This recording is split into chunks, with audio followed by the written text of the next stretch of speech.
What happens when the quiet woman in the very last row of the plane, the one mocked for not belonging, turns out to be the only person who can save everyone on board?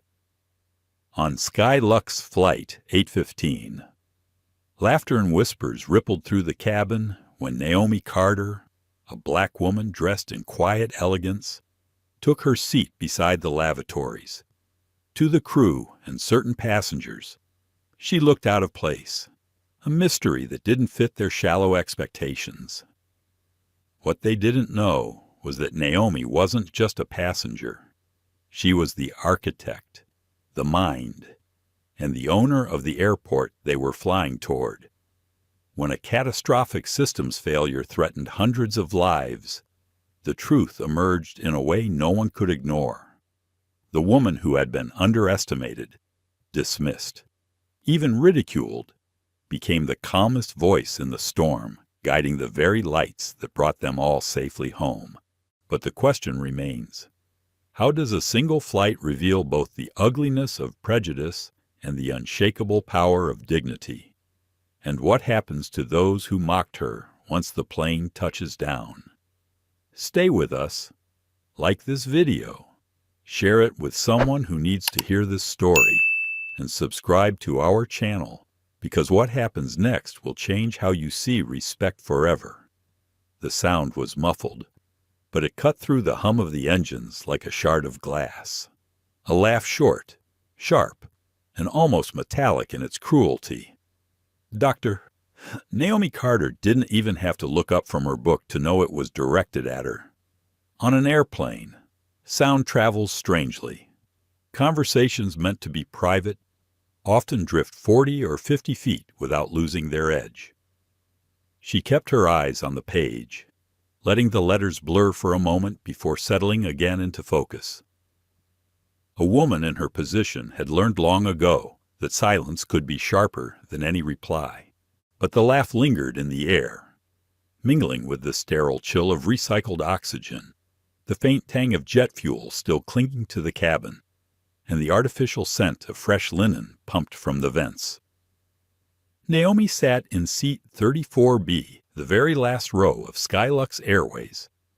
Flight 815 wedged between a lavatory door and the galley wall. The middle seat, the least desirable seat on the plane. She had chosen it deliberately, though no one could possibly guess why. From this vantage point, she had a clear view of the left wing, the flaps, and the subtle mechanics of descent. For her, this was not just another business trip. It was a pilgrimage of sorts, a chance to see, from the sky, the airport she had designed with her own hands. Horizon International, her creation, was waiting beneath the clouds. The laugh came again, followed by a stage whisper, dressed for the red carpet, sitting in the toilet row. Some people try too hard. Naomi's eyes flicked upward just for a second. She caught the reflection of a porcelain-bright smile in the polished edge of the galley door. The flight attendant, Heather Collins, was leaning close to another younger attendant, whispering as though sharing the funniest secret in the world.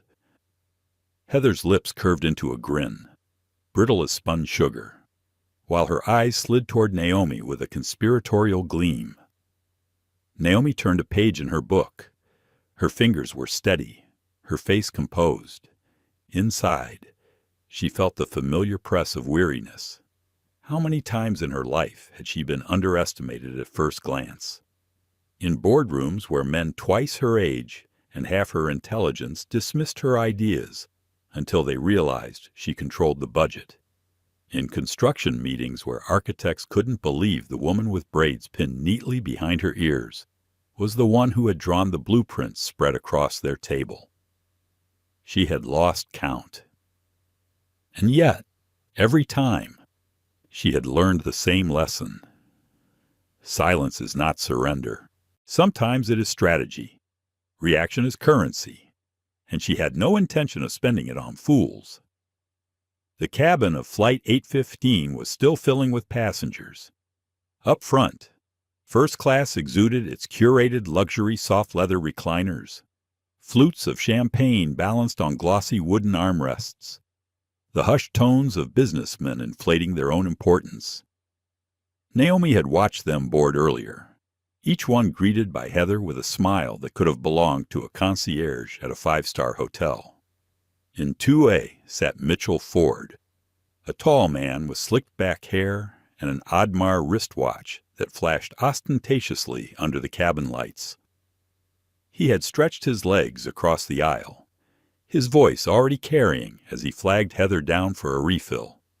"Another glass. Sweetheart, don't keep me waiting," Heather cooed. "Of course, Mr. Ford," in a tone syrupy enough to stick. Naomi had simply continued walking, her charcoal cashmere coat draped loosely across her shoulders, her leather satchel worn but sturdy against her side. She wore no logos, no jewelry to announce her wealth. She didn't need to, for those who knew what true elegance looked like. The cut of her silk blouse, the precision of her trousers, the subtle gleam of the gold cuffs in her braids said enough. But Heather hadn't seen elegance. She had seen only a black woman in a fine coat sitting in the last row of economy. And in her mind, that combination spelled contradiction. Contradictions were funny. As boarding finished, a man in seat 34A struggled to lift his carry-on into the overhead bin. His hands trembled slightly with age, his back stiff. Naomi set her book aside at once and stood. "Allow me," she said warmly. With a simple lift, she tucked the bag into place. "Oh, thank you, Miss, thank you," the man said, flushed with relief. His accent carried the soft trace of Puerto Rico. "No trouble at all," Naomi replied, her smile genuine. The man settled gratefully into his seat. She returned to hers. For her, the action had been instinctive, effortless, but from the galley, Heather saw it differently. She rolled her eyes, muttering under her breath to the younger attendant beside her. "See, playing the Good Samaritan for show. Maybe she thinks it'll distract from that seat number." Naomi heard it. She always heard it, but her face gave away nothing.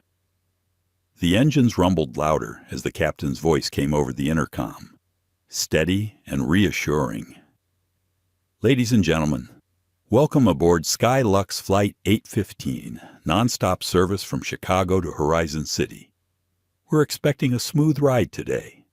Clear skies over North Carolina. Flight time will be just under 3 hours. Sit back, relax, and we'll have you on the ground before dinner." Polite applause trickled through first class. In the rear, Naomi simply adjusted her seatbelt and returned to her book. But her mind wasn't on the words. She felt the faintest tug of conflict beneath her calm exterior. Why had she chosen to stay silent?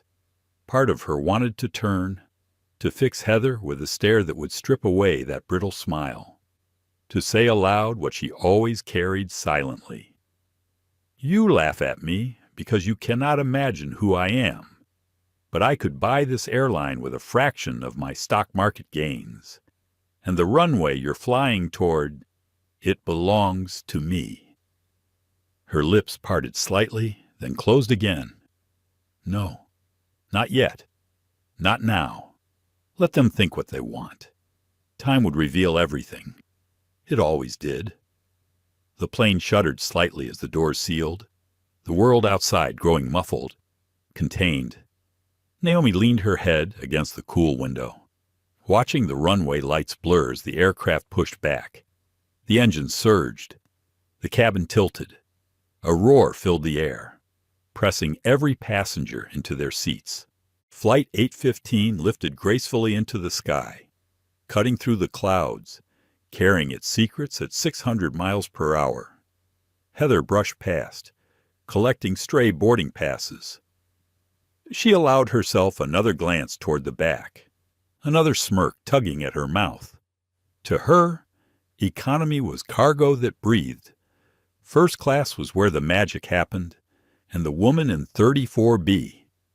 She was just another pretender, overdressed and out of place. Heather couldn't possibly know that the very ground they were destined to land on, every concrete slab, every glass pane of Horizon International, every flicker of runway light, they all bore the invisible signature of the woman she mocked. Naomi closed her eyes for a moment, exhaling softly. Patience, she reminded herself. The reckoning was coming, and when it did, it would not be loud or angry. It would be inevitable. The flight climbed higher, the cabin lights dimmed, and silence returned thick. Waiting. Electric. The divide inside the airplane was invisible, but absolute.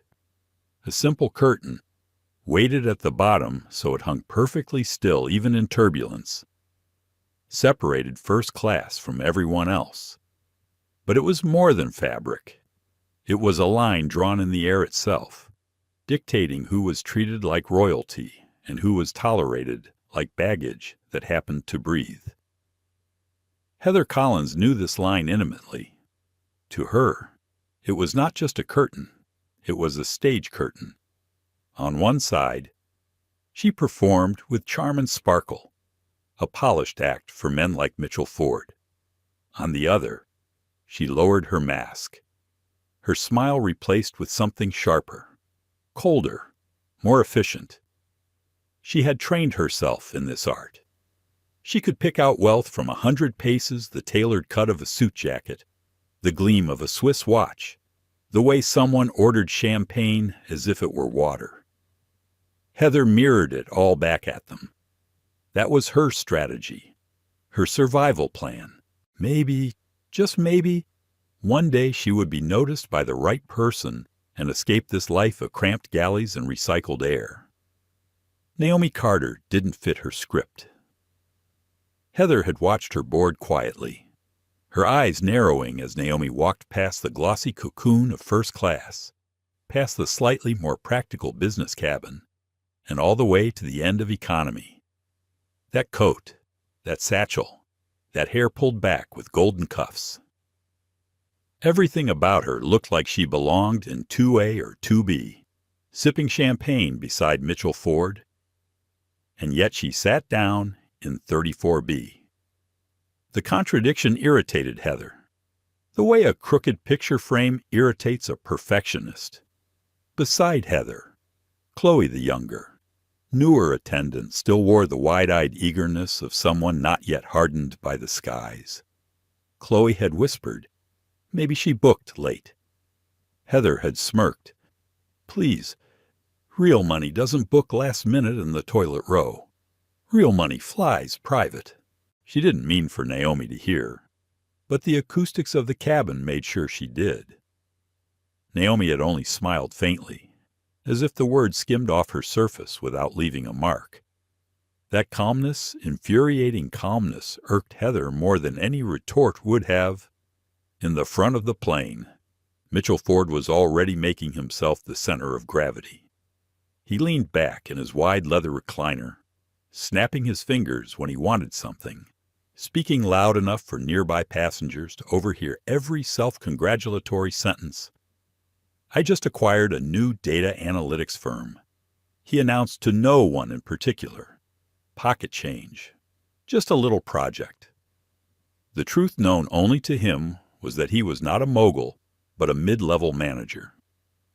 The first-class seat was not the fruit of his wealth, but the luck of a last-minute upgrade from his company's training budget. Yet Heather rewarded his performance as if he were a king. She refilled his glass before it was empty, laughed at his flat jokes, leaned close with attentive eyes. From her vantage point in 34B, Naomi noticed the performance. She noticed everything. Years of overseeing construction sites, boardrooms, and political negotiations had trained her to study body language the way other people studied the weather.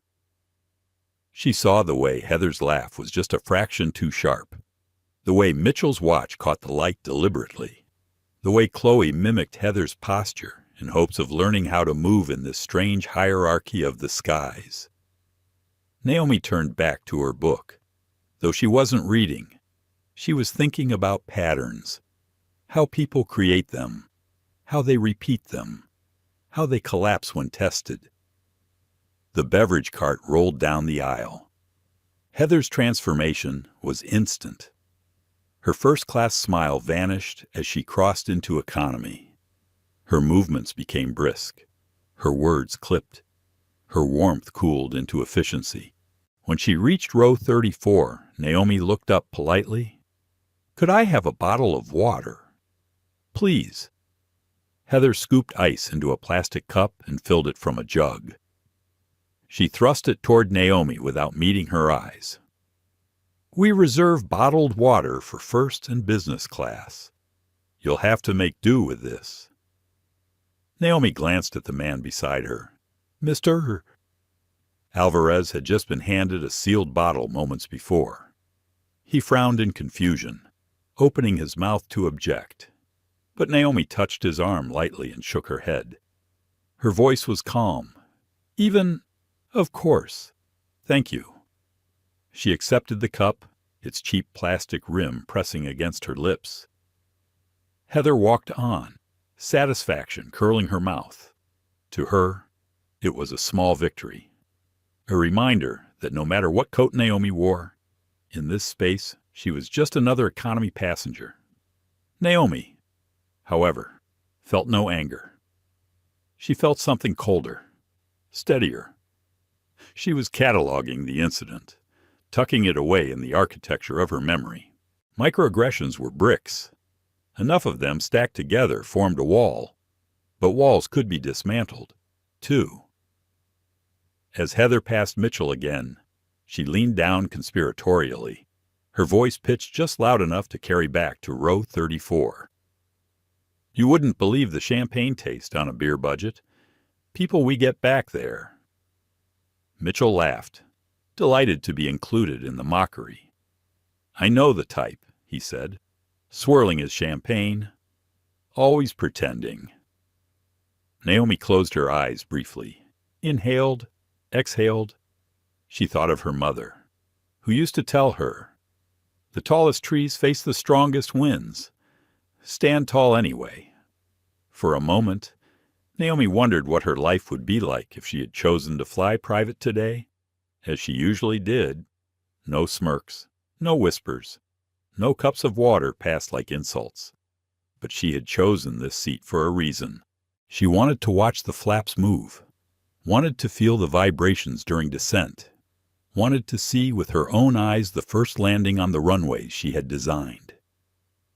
It was worth the inconvenience, worth the indignities. At least, that was what she told herself.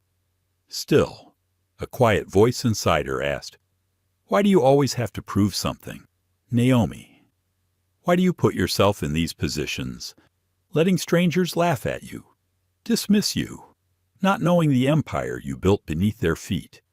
Her fingers tightened slightly on the book in her lap, because she knew the answer, because invisibility, though painful, was sometimes the only way to witness the truth. The plane leveled off. Cruising altitude reached. The seatbelt sign dinged softly, a sound so ordinary it faded into the background of most passengers' minds. Naomi felt its rhythm like a metronome, a reminder that time was moving forward. "From the galley," Heather whispered to Chloe again. "Economy is just cargo that breathes. First class is where the magic happens. Remember that." Chloe nodded, though her eyes lingered briefly on Naomi. There was something in Chloe's gaze, a flicker of doubt, perhaps even guilt, but she said nothing. Naomi noticed that too. She always noticed. The cabin settled into its mid-flight rhythm screens flickered with half-watched movies. The smell of reheated meals wafted faintly. Overhead bins rattled as turbulence brushed the plane. Naomi sipped her water, letting the ice clink softly against the sides of the cup. Heather, up front again, laughed at something Mitchell said. The sound carried backward, tinny and brittle, but Naomi no longer listened. Her eyes had shifted to the window, to the endless blue sky beyond. Somewhere far below, Horizon International was waiting her airport, her creation, her triumph. And though the passengers around her had no idea, every mile that passed brought her closer, not only to home, but to revelation. She pressed her palm against the satchel at her feet, feeling the familiar shape of her tablet inside. Within it were the blueprints, the schematics, the living proof of her life's work, the Orion grid system, the nervous system of Horizon International. She longed to see it alive, breathing, shining its lights across the runways like a constellation brought down to Earth. The curtain swayed gently as a passenger in business class moved. Heather steadied it, her eyes flicking once more toward the back, toward Naomi. A smirk returned. Naomi's gaze, reflected faintly in the darkened window, remained steady. Time will tell, she thought. It always does. And the plane flew on. Mr.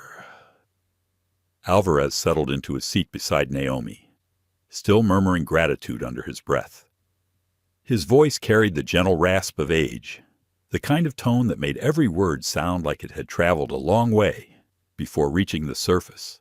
You didn't have to do that, he said, adjusting the armrest and smoothing his shirt. These days, not many people bother to help. Naomi offered a small smile, the kind that revealed warmth without demanding anything in return. It was no trouble. Besides, I've carried heavier loads in my time. He chuckled, though it ended in a cough. My daughter tells me not to travel anymore, says my back isn't what it used to be. She's right, but I couldn't miss my grandson's birthday. He's turning 8. His eyes brightened at the mention, cutting through the fatigue etched in his face. Naomi's expression softened. She thought of her own niece. The way the little girl's laughter could cut through even the longest boardroom meeting lingering in her mind. 8 is an important age. He'll remember you being there. Mr. Alvarez nodded. That's what I told my daughter. A memory is worth a little pain in the back. He leaned back, sighing. And you, miss heading home or away? Naomi hesitated. Her instinct was always to deflect, to protect her privacy. But there was something disarming about the man's sincerity. Both, she said at last. I'm going home, but I'm also going to see something I built come alive. His brows lifted. You built something. What kind of work do you do? She gave a polite half-smile. Architecture, infrastructure, airports, actually. Mr. Alvarez's eyes widened, impressed, though he could not possibly imagine the scope of her truth. Airports. Well, then we're lucky to be sitting next to you if anything goes wrong. Naomi allowed herself a quiet laugh. If only he knew how prophetic that remark was. She turned back to her book, though the words still blurred. Her mind drifted into memory. Boardrooms. She could see them as clearly as the cabin around her. Long tables, polished to a shine. Rows of men in suits, leaning back in their chairs, their faces a careful blend of skepticism and condescension. She remembered the way they looked at her when she was in her 30s. Young, ambitious, and black in a field still dominated by men who doubted her every credential. She had walked into those rooms with her hair braided neatly, with designs tucked under her arm, with ideas that could change skylines. And they had glanced at her as though she were an intern delivering coffee. They would lean forward, tapping their pens, questioning her in ways they never questioned her white male colleagues. Are you sure these stress calculations are correct? One of them had asked, even though she had double-checked them herself 3 times. Who signed off on this design? Another had demanded, as though her signature on the blueprint weren't enough. And then came the inevitable moment. The moment they realized the brilliance was hers, that the structural innovation they admired, the cost-saving solution they applauded, the aesthetic flourish that impressed the city council, it had come from her. Not the man sitting next to her, not the assistant shuffling papers. From her. She had seen the flicker of surprise, then the grudging respect, and sometimes, though rarely, admiration. Years of those moments had taught her a powerful lesson. The loudest person in the room was not always the one in control. Control could be quiet. It could be patient. It could wait until the truth revealed itself, undeniable and irreversible. The flight attendant Heather passed by again, her perfume trailing faintly in the recycled air. Naomi felt the weight of her gaze, but didn't lift her head. To respond now would be to spend a coin she had no reason to spend. Instead, she focused on the hum of the engines, the steady vibration beneath her seat, the way the plane seemed to float between earth and sky. There was comfort in that steadiness. She thought of Horizon International, her masterpiece. 5 years of work, countless contracts, negotiations, and sleepless nights. Thousands of workers, each contributing to the structure now waiting below the clouds. It was more than an airport. It was a declaration. A black woman's vision set in steel and glass, destined to carry millions of travelers each year. She thought of the first time she walked the empty concourse alone, the sound of her footsteps echoing against marble tiles. It had felt like standing inside her own heartbeat, every wall and beam pulsing with the rhythm of her persistence. The memory steadied her now. The sting of Heather's laughter faded into the background. Just another sound among many. Mr. Alvarez reached for the small overhead light, fumbling with the button. Naomi leaned slightly and pressed it for him. The light clicked on, casting a soft glow across his face. "Thank you again," he said. "You're very kind." Naomi's smile was faint, but real. "I try. Inside. Though," her thoughts whispered, "kindness is often mistaken for weakness, but true strength is choosing kindness even when it isn't earned." Heather's voice floated back from the front, laughing too loudly at one of Mitchell Ford's jokes. Naomi shook her head slightly, a flicker of bemusement in her eyes. Mitchell's voice followed, full of false grandeur. "People think success is about luck. No, it's about recognizing opportunity when it appears." Naomi almost laughed. If only he knew what real opportunity looked like. If only he knew that the woman he dismissed in 34B had created the very airport that would soon define his journey. Her fingers brushed the satchel at her feet again, reassuring herself of the tablet inside. She would review the Orion grid system later. She always did on flights to Horizon. Not because she didn't trust her team, but because she trusted herself more. She had built it. She knew its pulse. For now, she leaned back, letting the low rumble of the engines lull her into thought. But beneath her calm exterior, there was always a shadow of struggle, a voice that whispered doubts. "Why do you let them laugh at you, Naomi? Why sit here quietly while they diminish you? You've earned the right to demand respect." She closed her eyes, exhaling slowly, because demanding it is less powerful than embodying it. Respect claimed loudly can be denied. Respect revealed silently cannot be ignored. Mr. Alvarez dozed off beside her, his breathing steady, his hands folded across his lap. Naomi allowed herself to relax slightly, her book slipping closed in her lap. The hum of the cabin surrounded her, a cocoon of white noise, broken only by the occasional clink of glassware up front or the faint buzz of overhead lights. The truth was, she did not resent Heather. Not really.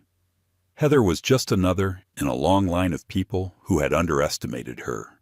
The flight attendant's laugh was small compared to the weight Naomi had carried all her life. But it was also a reminder, a sharp one, of why her work mattered. Why she built not only with steel and circuits, but with intention. Because every airport, every runway, every terminal was more than a structure. It was a chance to reshape how people moved through the world, how they were seen, how they were treated. Her strength was not in shouting back at Heather. It was in continuing forward, regardless of Heather. As the plane cruised above the clouds, Naomi thought of the thousands of travelers who would one day step into Horizon International. Some would be wealthy, others not. Some would be treated with deference, others with indifference. But if she had her way, the space itself would speak to them differently, with dignity, with clarity, with purpose. The engines droned on. Heather laughed again at something Mitchell said. Naomi sipped her water, eyes steady on the window. She didn't need to respond. She never did. The reckoning, she knew, was already in motion. The beverage cart rattled faintly as it rolled down the aisle, its wheels squeaking over the carpet seams. The sound was as ordinary as the flight itself, routine, mechanical, a part of the invisible rhythm of air travel. But Naomi Carter knew that ordinary moments often revealed extraordinary truths. Heather Collins pushed the cart with well-practiced efficiency, her smile tucked away like a prop she used only for the front of the plane. Here, in economy, her face was composed, professional, but stripped of warmth.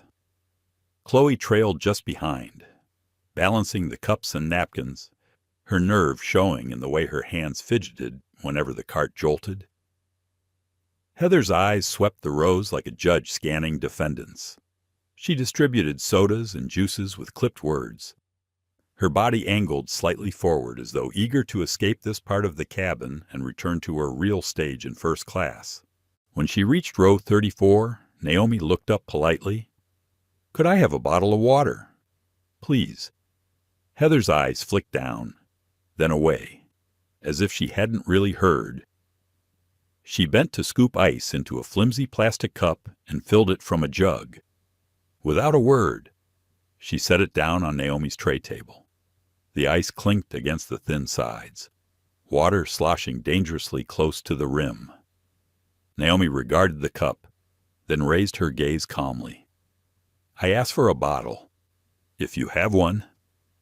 Heather let out an exaggerated sigh, the kind designed to be overheard. "Bottled water is reserved for first and business class. You'll have to make do with this." The words dropped like pebbles into a still pond, rippling through the nearby rows. "Mr. Alvarez frowned, his brow furrowing deeply. He glanced at the sealed bottle resting on his tray, the one Heather herself had handed him moments before without question. "But," he began softly. Naomi placed a gentle hand on his arm, a small shake of her head silencing him. Her eyes remained on Heather, her voice level. "Of course. Thank you." Heather didn't respond. She pushed the cart forward, satisfaction curling in the corners of her mouth. To her, it was a small victory, one of those invisible lines she believed kept order in the world. Expensive coat or not, the woman in 34B was still just economy. Naomi lifted the cup carefully, sipping without complaint. The plastic pressed cool against her lips, the ice numbing briefly against her teeth.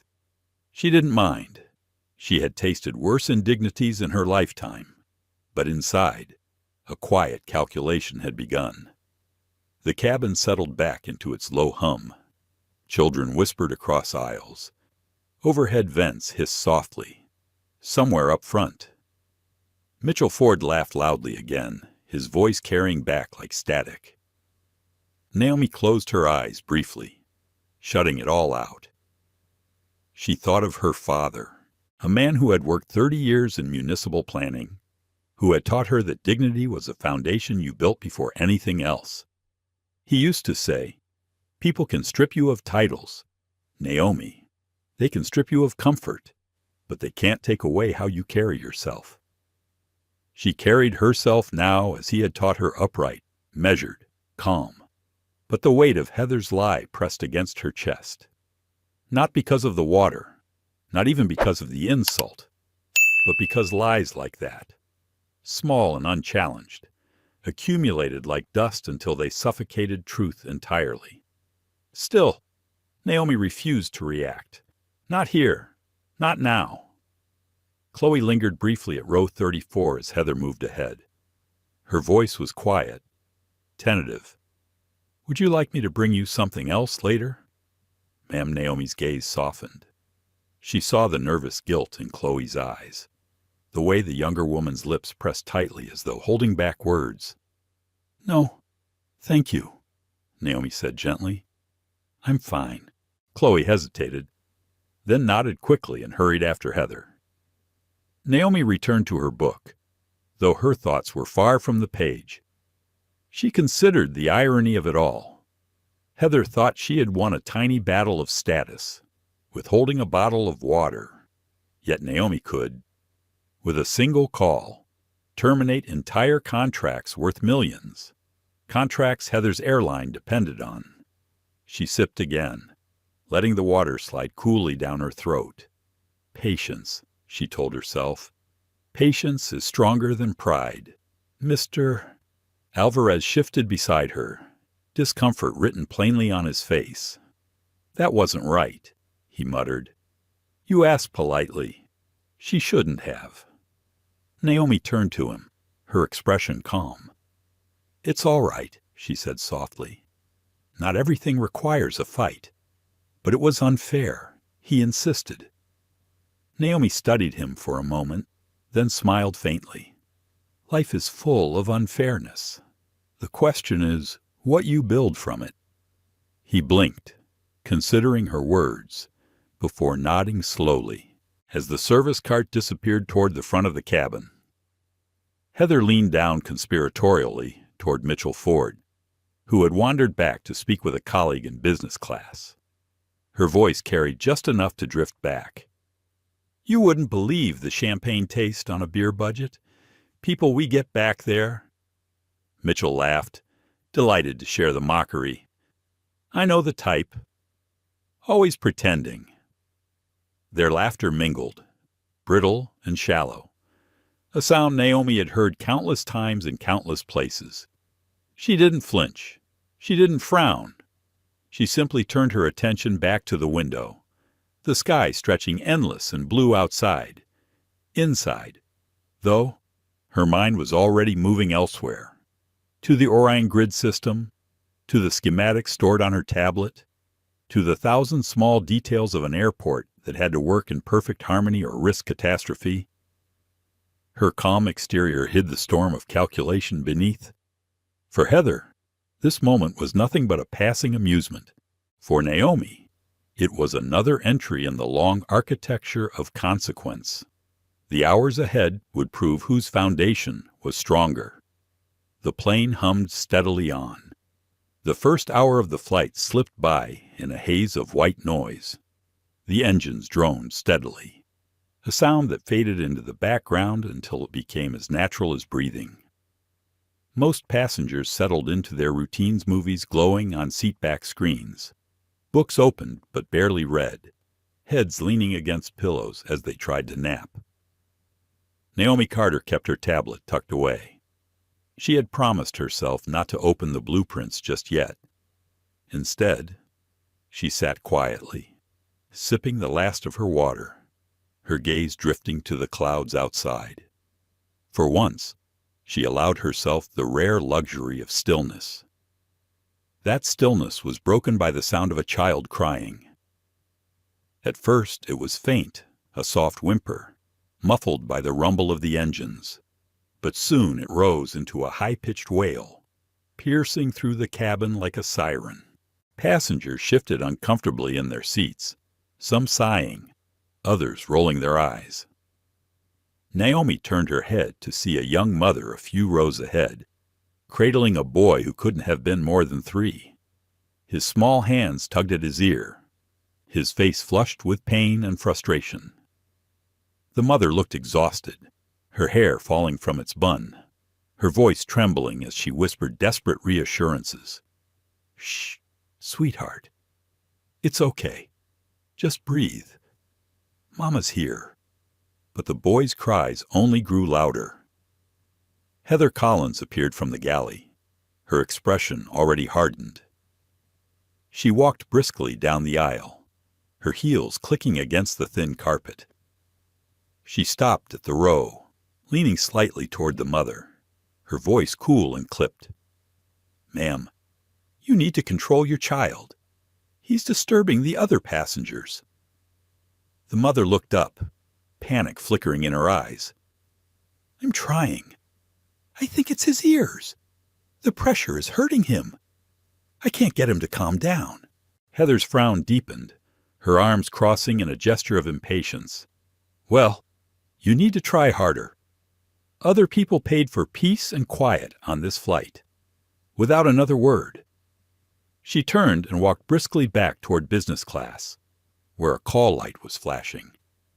Naomi felt her chest tighten. She had seen this scene before in different forms, in different places. Someone in need, someone dismissed, a problem ignored because compassion took too much effort. She unbuckled her seatbelt. "Mr. Alvarez glanced at her, his brow raised in question. Naomi gave him a small, reassuring nod and stood, moving quietly down the aisle toward the crying child. "Excuse me," she said softly to the mother, crouching slightly so her voice carried reassurance instead of intrusion. "I don't mean to intrude, but I have children in my family. Sometimes distraction works better than anything else."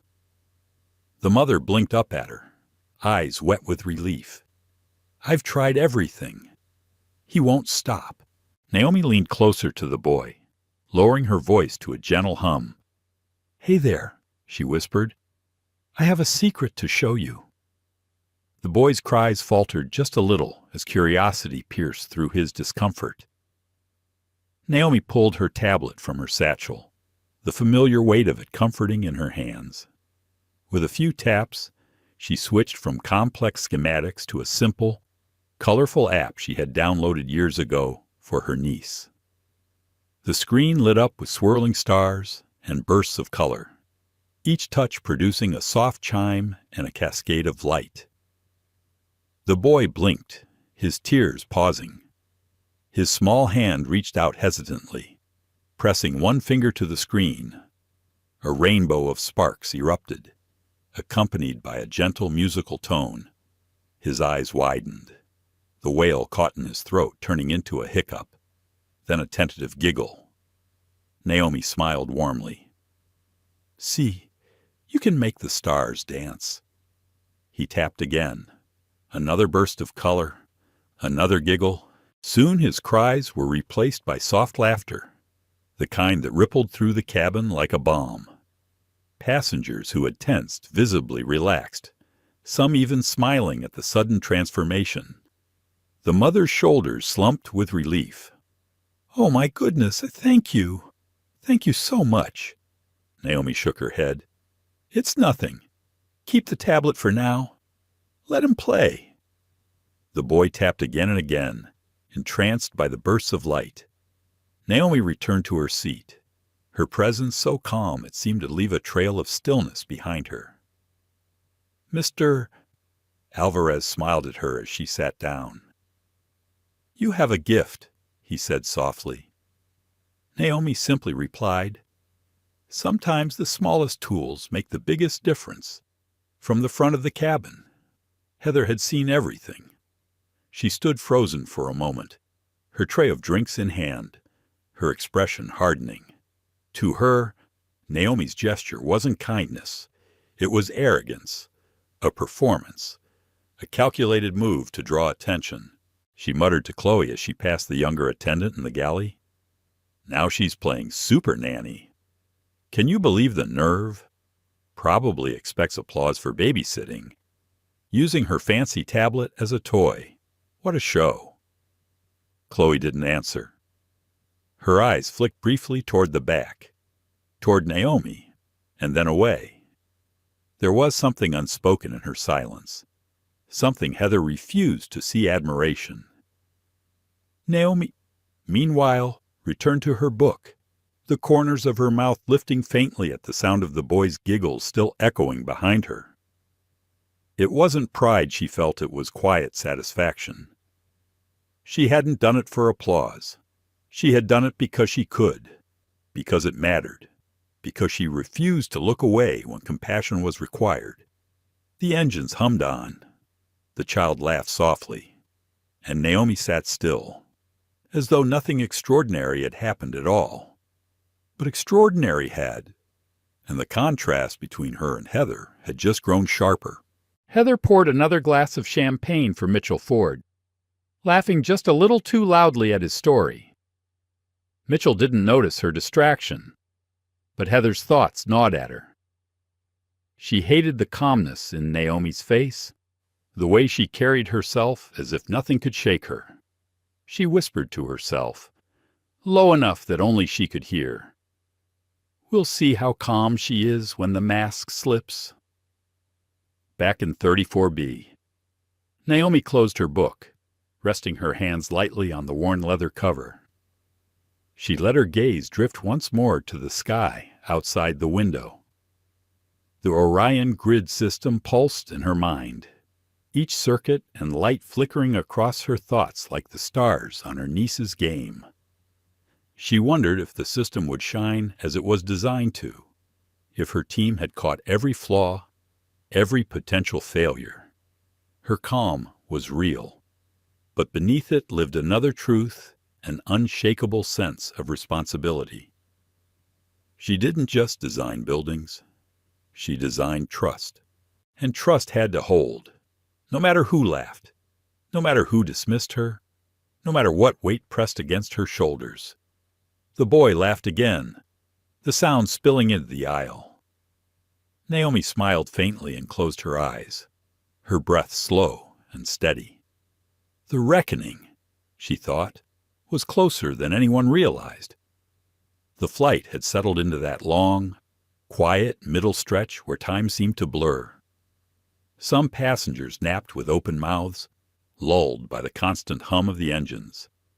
Others flipped idly through magazines, or watched half-heartedly as the glowing screens showed reruns of sitcoms and movies. Flight attendants moved like clockwork, collecting empty cups and discarded wrappers, performing a ballet of efficiency practiced hundreds of times before. Heather Collins walked the aisle with a tray of warm snacks. Her smile returned as she crossed into business class, offering options in a polished, almost theatrical voice.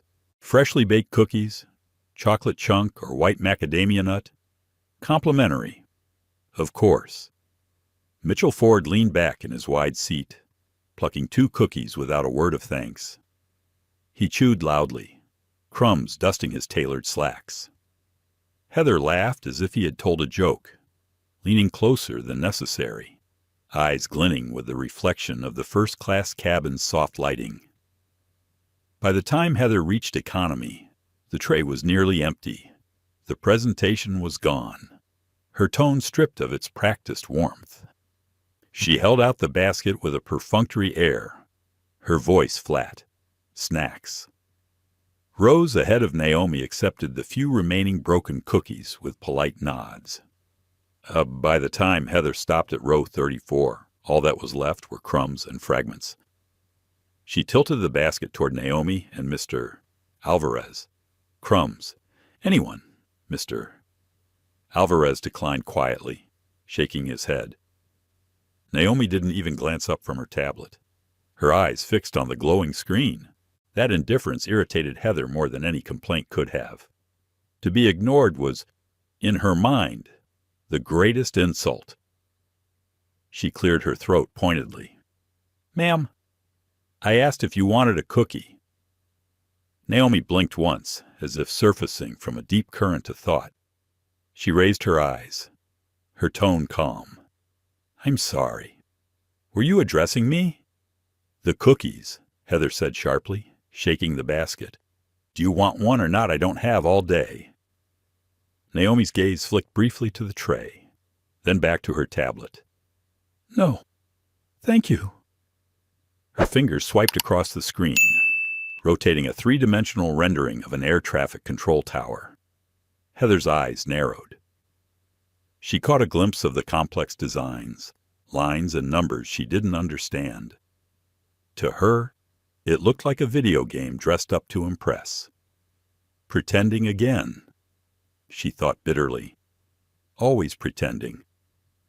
She snapped the basket closed and marched back to the galley. Frustration simmering. Naomi's focus remained steady. The tablet in her lap glowed with the intricate wiring diagram of the Orion grid system. Her fingertip traced the flow of power through circuits, redundancies designed to prevent exactly the kind of catastrophe she prayed would never occur. She ran a silent diagnostic simulation, noting how each subsystem communicated with the central hub. Mr. Alvarez glanced at her screen curiously. "Looks complicated," he said softly. Naomi's lips curved into the faintest smile. "It is, but it's beautiful, too, like a heartbeat made of light." He didn't fully understand, but the reverence in her voice silenced any further questions. At the front of the cabin, Heather leaned against the galley counter, venting quietly to Chloe. "She's insufferable. Sitting back there with her designer coat and her fancy tablet, acting like she's too important for crumbs. You know what that is? That's arrogance, plain and simple." Chloe shifted uncomfortably, her eyes flicking toward the back of the plane. "She didn't seem arrogant to me. She was just quiet." Heather scoffed. "Quiet isn't humility. Quiet is a performance. Mark my words. Chloe, people like her always want to be noticed." But Chloe wasn't so sure. She remembered Naomi's gentle way with the crying child, the warmth in her eyes when she handed over the tablet. That wasn't arrogance. That was grace. The plane continued its smooth journey through the sky, clouds stretching endless and white beneath the sun. Naomi leaned back in her seat, closing her eyes briefly. But even in rest, her mind ticked on, calculating, evaluating, always alert. She thought of her mother, who had worked double shifts as a nurse and still come home to cook dinner every night. Her mother's words echoed. "Service is sacred. It doesn't matter who's in the bed, or what they look like, or whether they can thank you. Service is sacred." Naomi believed that, which is why Heather's indifference toward the young mother earlier still sat like a stone in her chest. Not because of the insult, but because of the danger. Indifference, left unchecked, grew into negligence. And negligence, in the wrong moment, could kill. The captain's voice broke through the speakers, warm and steady. "Ladies and gentlemen, this is Captain Reeves. We've begun our initial descent into Horizon International. The weather on the ground is clear. A beautiful day in Georgia. We'll have you safely on the ground in about 40 minutes. Cabin crew, prepare for landing." The announcement sparked quiet relief through the cabin. Passengers shifted, stretching stiff limbs, putting away tablets and books. The boy who had cried earlier now slept soundly against his mother's chest, Naomi's tablet still clutched in his small hands. Naomi leaned toward the window, her heartbeat quickening. She pressed her face closer to the glass, her eyes searching the horizon as the plane banked gently. There it was, her airport. Horizon International stretched across the landscape like a living sculpture. She could see the gleaming terminal, its glass facade catching the afternoon sun. Taxiways traced neat lines across the green expanse. and 2 parallel runways stretched bold and pristine against the earth. Her breath caught slightly. 5 years of relentless work, countless negotiations, sleepless nights, it all stood there, perfect and real. But then her smile faltered. The Orion grid system had a daytime signature, one Naomi knew better than anyone, even in bright sunlight. The embedded LED edge lights and precision approach indicators should have shimmered faintly, like a string of jewels laid across the earth. But as the plane descended, she saw only darkness. Her pulse quickened. She leaned closer, her eyes narrowing. No lights. Not one. The first shadow of dread slid through her. In the cockpit. Captain Reeves adjusted his controls, his voice tight as he spoke to his first officer. I've lost the poppy lights. Edge lights are out too. Tower. Confirmed status of runway 27 left lighting. The response from the tower came with a pause heavy enough to chill the cabin air. Apex 1R19. We are showing a cascading failure in the Orion system. Stand by. Naomi's fingers froze on her tablet. Cascading failure. The word stabbed at her chest. That was the nightmare scenario. A domino effect. One subsystem failing and pulling others down with it. Like an avalanche of darkness across the entire grid. Her throat tightened. She whispered under her breath, almost to herself. No, not now. Not today. Captain Reeves's voice came again over the intercom. Calm, but stripped of its earlier warmth. Folks, we've encountered a minor technical issue with the runway lights at Horizon International. Nothing to be concerned about. But we'll be executing a holding pattern while the ground team sorts it out. We'll keep you updated. The calm tone didn't fool anyone. A ripple of unease spread through the cabin. Passengers murmured nervously, glancing out the windows at the empty expanse below. Naomi sat frozen for a long moment, her mind racing faster than the plane's engines. Cascading failure. It couldn't be hardware redundancies would have caught that, which meant it had to be software. Her thoughts snapped to a memory from 2 days earlier. A minor update. A patch pushed live to optimize power consumption. It had worked fine in simulations, but simulations weren't the real world. Her stomach sank. It was the patch. Her airport was blind, and the plane she sat on had nowhere to land. Heather, oblivious to the gravity of the situation, leaned into Mitchell Ford's seat, whispering something about delays and how first-class passengers would be prioritized for rebooking if needed. Mitchell swore loudly, demanding answers, his voice carrying through the cabin. Naomi closed her eyes, inhaled deeply, and steadied her breath. The time for stillness was over. She reached for her satchel, pulling out the tablet with hands steady but firm. She didn't need an internet connection to see the truth. The schematics glowed on the screen, familiar as the lines on her own palm. She knew exactly what was happening, and she knew she was the only one who could fix it. The air inside the cabin felt different, now thicker somehow, as if the anxiety of 100 passengers had shifted the atmosphere. Murmurs ran through the rows, a low, unsettled hum punctuated by Mitchell Ford's complaints from the front. This is ridiculous. I paid for first class. Not for some joyride in circles. I want the captain out here now. Someone's going to answer for this. His voice carried back like static through a weak signal, dripping with entitlement. Naomi Carter barely heard him. Her mind was already 5 steps ahead. She stared at the glowing schematics on her tablet, tracing lines of power, redundancies, circuits. Her pulse quickened, but her face remained calm, almost serene. Years of boardrooms and negotiations had taught her that panic solved nothing. She zoomed in on a section of the Orion grid. The problem confirmed itself with cruel precision, the K-17 patch. She had warned her lead engineer about pushing it before the full live test cycle, but he had insisted it was minor, harmless, efficient. Now the entire airport was in darkness. Naomi slid her satchel under her arm and rose from her seat. "Ma'am, Mr. Alvarez's hand rested gently on her sleeve.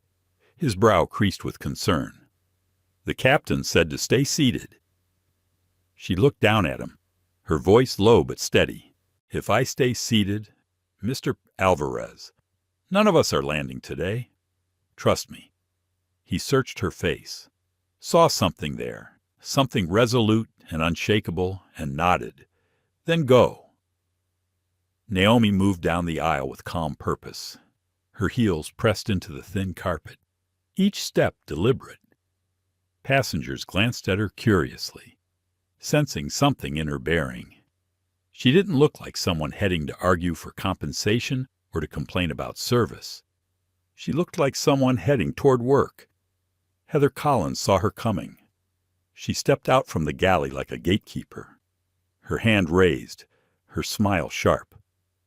"Ma'am, I need you to return to your seat immediately. The seatbelt sign is on. You're endangering yourself and others." Naomi stopped, her expression composed, her eyes steady. "I need to speak to the captain." Heather blinked, momentarily thrown. Nobody speaks to the captain during an active situation. He's busy flying the plane. "Sit down." Naomi's tone didn't rise. If anything, it dropped lower, firmer, quiet, but commanding. "You don't understand. I know what's happening on the ground. I can help." Heather scoffed, stepping closer, lowering her voice to a sharp whisper. "Help what? With your video games, I don't think so. You're not special." "You're not." Her words cut short as Naomi's eyes fixed on hers. There was no anger in them, no pleading, just a depth of calm that made Heather's throat tighten. Naomi spoke slowly, every word deliberate. "Take your hand off me. You have no idea the situation we are in. And right now you are obstructing the only person who can resolve it." Heather faltered. Her hand hovered in the air as though she had touched fire. The tension broke when another figure appeared from the front Marcus Hill. The purser. 25 years in the skies had taught him how to recognize real authority, even when it came in unexpected packages. "What's going on here?" Marcus asked, his voice steady, scanning the two women. "This passenger is refusing to take her seat," Heather blurted, relief in her voice as she leaned toward him. "She's trying to interfere during a critical phase of flight." Naomi turned to Marcus, her tone unchanged. "The problem with the runway system, I know what it is. My company built it. My name is Dr. Naomi Carter. I am the architect of the Orion Grid, and I own Horizon International Airport." The words seemed to suspend time itself. Heather's mouth fell open, disbelief warring with sudden horror. For a heartbeat, she looked like she wanted to laugh. But the look in Naomi's eyes killed the impulse before it reached her lips. Marcus, however, was no fool. He had heard impossible claims from panicked passengers before. But this was different. The precision in her voice, the calm in her demeanor, it rang with truth. "Can you prove that?" he asked. Tone professional, urgent. Naomi didn't hesitate. "Tell the captain the failure's coming from the K-17 software patch, pushed 48 hours ago. Tell him he needs to have the tower initiate Protocol Orion override. If he asks for authorization, the code is Carter Z01. Marcus blinked. The language was far too technical, far too specific to be fabrication. A lie didn't come packaged with that level of detail. He made his decision. "Right this way. Doctor." His voice was respectful, almost protective. He gestured toward the cockpit. Heather gaped at him. "You can't be serious. You're just going to let her handle the cabin." "Heather," Marcus said firmly, his eyes hard now, "I'll take responsibility." As Naomi walked forward, her satchel at her side, her gaze brushed against Heather's. There was no triumph there, no smugness, only the implacable focus of someone who knew she had work to do. Heather stumbled back against a seat, her chest tight. The world tilted. The woman she had mocked, dismissed, and denied water to what owned the ground beneath them, owned the lights they needed to land, owned the fate of every soul on the plane. Passengers leaned into the aisle, whispering as Naomi passed. They didn't know the details, but they felt its authority radiating off her like heat. When they reached the cockpit door, Marcus keyed the interphone. "Captain, it's Marcus. I have a passenger here who says she knows the source of the failure. Her name is Dr. Naomi Carter. She says she owns Horizon International and designed the Orion system. She's requesting to speak with you." Static filled the line for a moment. Then the captain's voice, tight and skeptical, came back. "Marcus, I'm a little busy right now. With respect, Captain." Marcus pressed. She knew about the patch by name. She knew about a manual override. "I believe she's legitimate." Another pause. This one longer, heavier. Finally, "Let her in." The lock clicked. The door opened, and Naomi Carter stepped into the cockpit. The space was cramped, lit by a constellation of glowing instruments. Captain James Reynolds sat at the controls, his jaw tight, his hands steady despite the tension in his eyes. Beside him, First Officer Alan Price monitored a panel, sweat beading at his temple. Naomi's presence shifted the air immediately. She didn't flinch at the complexity of the cockpit. She had spent too many years in control rooms to be awed by glowing lights and switches. She looked at them as an engineer, not a tourist. "Captain Reynolds," she said calmly, "I'm Dr. Naomi Carter. I apologize for the intrusion, but you're wasting time with reboots. The fault is embedded in the startup kernel. Every reboot reloads the error. You need to initiate protocol Orion override. My COO is on the ground, waiting for authorization. He can bring the lights back up manually, circuit by circuit." Reynolds' eyes narrowed. "That's an extraordinary claim." Naomi held up her tablet. The schematics glowed in the dim light. "This is my work. That system is my design. And right now, it's blind because of a flawed patch. I know how to fix it." Alan Price leaned closer, squinting at the screen. His eyes widened. "Captain, she's right. Look at the logic tree. The reboots would just recycle the error. It fits perfectly." Reynolds exhaled slowly. 30 years of flying had taught him one thing above all the difference between panic and professionalism. This woman was no crank. She was command. Blackwood Tower. He keyed the mic, his voice firm now. "This is Skylux 815. I have Dr. Naomi Carter in the cockpit. She advises that you cease reboot attempts and activate Protocol Orion Override. Authorization code Carter-01. Please confirm you have Carter Global personnel on site."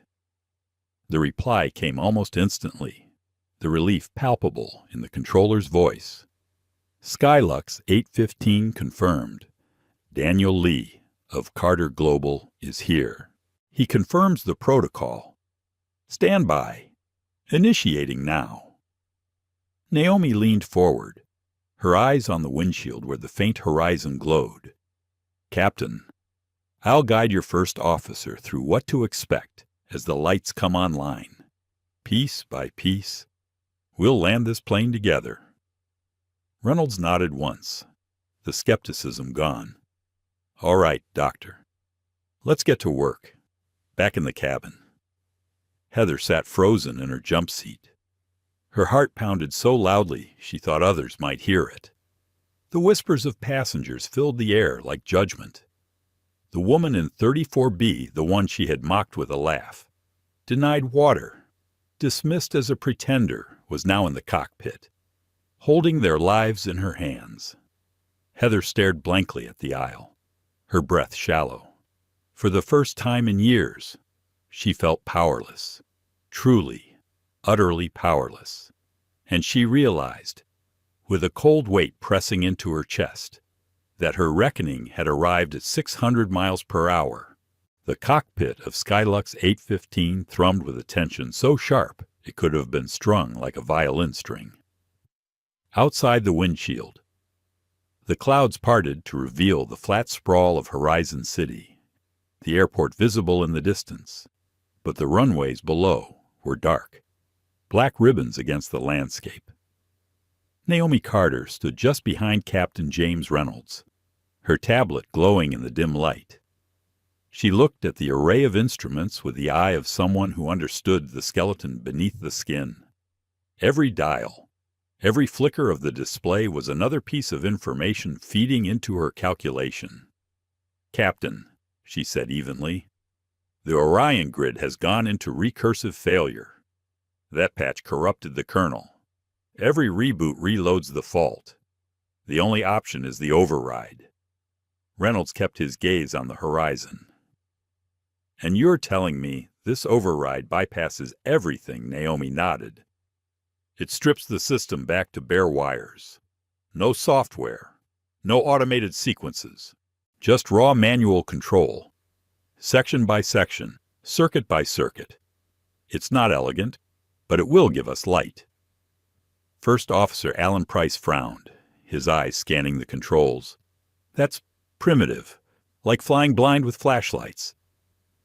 Naomi allowed herself a tiny smile. Sometimes primitive saves lives. Reynolds keyed his mic. Tower. Skylux 815. We're ready when you are. Confirm you've initiated the override. The voice of the controller came back, steady but edged with strain. Confirmed. Captain, Orion override is active. Daniel Lee is in the hub, awaiting your direction. A second voice broke through the static. Naomi's chest tightened with relief. Naomi, it's Daniel. I've got manual control down here. Tell me what you need. She leaned toward the microphone, her voice calm, clipped, every syllable deliberate. Daniel, start with the threshold lights on runway 27 left. Activate them in sequence. I'll confirm visual from up here. Moments passed. Then, like the first stars pricking through twilight, tiny points of white light flared at the start of the runway. Alan Price leaned forward, his voice breaking with relief. Captain, I see them. Threshold lights, bright and steady. Reynolds exhaled slowly. Copy that. Keep them coming. Next quadrant of edge lights. Naomi instructed. On the ground. Daniel's fingers flew across the emergency panel, overriding dormant circuits. Outside the cockpit windows, a faint string of lights blinked into existence, cutting a path across the earth. They're up, Reynolds confirmed. His voice had changed. The skepticism was gone, replaced by something else. Respect.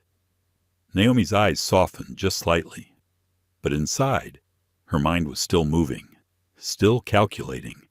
She knew the risks. The circuits weren't designed for this kind of manual strain. Some could flicker, others fail entirely. They had to be precise, fast, and calm. Daniel, keep going. Next quadrant. More lights blinked alive, like constellations connecting across the darkness. For 10 minutes, the cockpit became a symphony. Naomi's voice guided Daniel. Daniel's command sparked circuits, and Reynolds' steady hands kept the massive plane in its holding pattern. Alan Price called out confirmations as each new section of lights appeared below. Outside, the runway was slowly awakening. What had been a black scar across the landscape was now a glowing line of safety, piece by piece, returning to life. In the cabin, the mood shifted as passengers spotted the lights below. Murmurs of relief swept through the rows. Nervous faces pressed against windows, whispering prayers of thanks. But Heather Collins sat frozen in her jump seat, her knuckles white around the edge of the safety strap. Her eyes were fixed on the cockpit door, closed tight, sealing away the woman who had upended her entire reality. She remembered every word she had said, dressed for the gala to sit in the toilet row, probably rented the coat. Champagne taste on a beer budget. Her stomach churned. The phrases replayed in her head like shards of broken glass. She had dismissed Naomi as an act, a pretender. And now, that same woman was orchestrating their survival. Beside her, Chloe whispered, barely audible, "She's saving us." Heather didn't answer. The weight in her chest was unbearable, as though the cabin's air had thickened just for her. Every laugh, every condescending whisper, every petty slight came back with a vengeance. And now the entire plane seemed to know. Passengers' eyes, curious and sharp, flicked toward her. She imagined judgment in their glances, even when they looked past. In her mind, she was falling into a pit she had dug herself, and there was no bottom in sight. Back in the cockpit, Naomi's voice cut through the tension like a compass. "Daniel, bring up the peepee lights. All 4 indicators. Synchronized. Copy," came his reply. Moments later, 4 bright precision approach lights blinked into life. Alan's voice rang out with relief. "Captain, we have glide slope indicators. Clear and visible." Reynolds gripped the controls tighter. "That's what I needed. We're bringing her down." "Not yet," Naomi said softly, her eyes never leaving the lights below. "Daniel, 1 more quadrant. We need the full line. Then we'll have what we need." Seconds later, the final segment flared alive, a brilliant path cutting straight through the darkness. It was imperfect. The lights flickered, some dimmer than others, but it was enough.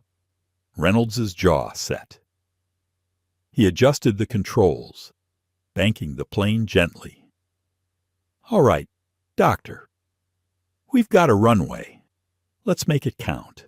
The cockpit fell silent except for the steady rhythm of voices, Alan calling out speeds and flaps, Reynolds responding with crisp confirmations, Naomi confirming visual cues as the glowing line of lights grew closer. In the cabin, the passengers watched as the earth rose to meet them. Relief spread in waves, but tension held fast. Every flicker of the lights outside made hearts race. Heather shut her eyes, pressing her forehead against the jump seat. She wanted to disappear, to rewind time, to erase every cruel word. But there was no erasing. There was only consequence. Naomi, standing calm in the cockpit, felt none of Heather's turmoil. Her thoughts were focused, her heart steady. She had built the system, and now she was guiding it home. Every circuit that came alive was a reminder of why she had created it in the first place. Not for profit, not for recognition, but for safety, for lives like these. And she would see it through. As the wheels lowered with a heavy thump and the flaps extended, Captain Reynolds gave her a glance, his eyes fierce and grateful. "Dr. Carter, you've just given us a runway where there was none. Let's land this bird." The runway light stretched ahead like a promise. The descent had begun.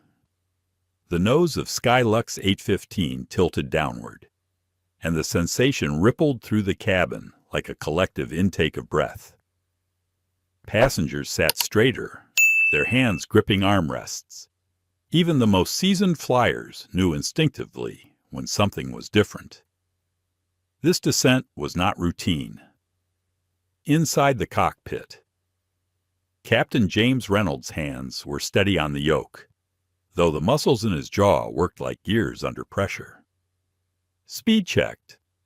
Flaps 20. Flaps 20. First Officer Alan Price confirmed, his hand moving with precision. Naomi Carter stood behind them, tablet glowing, her eyes darting between the schematics and the window. Below, the runway lights stretched like a broken string of pearls, alive, but flickering, incomplete. "Daniel," she said into the mic, her voice calm, "we're turning onto final approach. Activate the last segment of centerline lights. We need a clean line."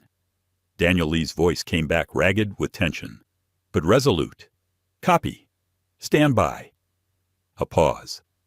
Then more lights flared on, jagged but visible, pulling the runway into sharper relief. "There," Alan breathed. "We've got it. A full path." Reynolds nodded once. "All right, Doctor. Let's see if your system holds." Naomi didn't flinch. "It will." The aircraft descended lower, the rumble of engines vibrating through the fuselage. In the cabin, whispers became prayers. Mothers clutched children tighter. Couples held hands. Even Mitchell Ford, so loud and entitled moments before, had fallen silent, his eyes wide as he stared out the window. Heather Collins sat rigid in her jump seat, every muscle locked. The hum of passenger voices sounded like a chorus of accusation in her ears. She had mocked the woman now guiding them home. She had treated her with disdain, dismissed her with cruelty, and now Naomi Carter was the thread holding them above disaster. Heather pressed her nails into her palms until the skin hurt. A bitter thought clawed at her. If she fails, if this goes wrong, no one will remember my words. We'll all just be gone. But even as the thought came, she knew it was a lie. Naomi was not going to fail. Heather had seen it in her eyes, the clarity, the strength, the unshakable calm. Naomi carried herself like someone who had faced storms before and always found a way through.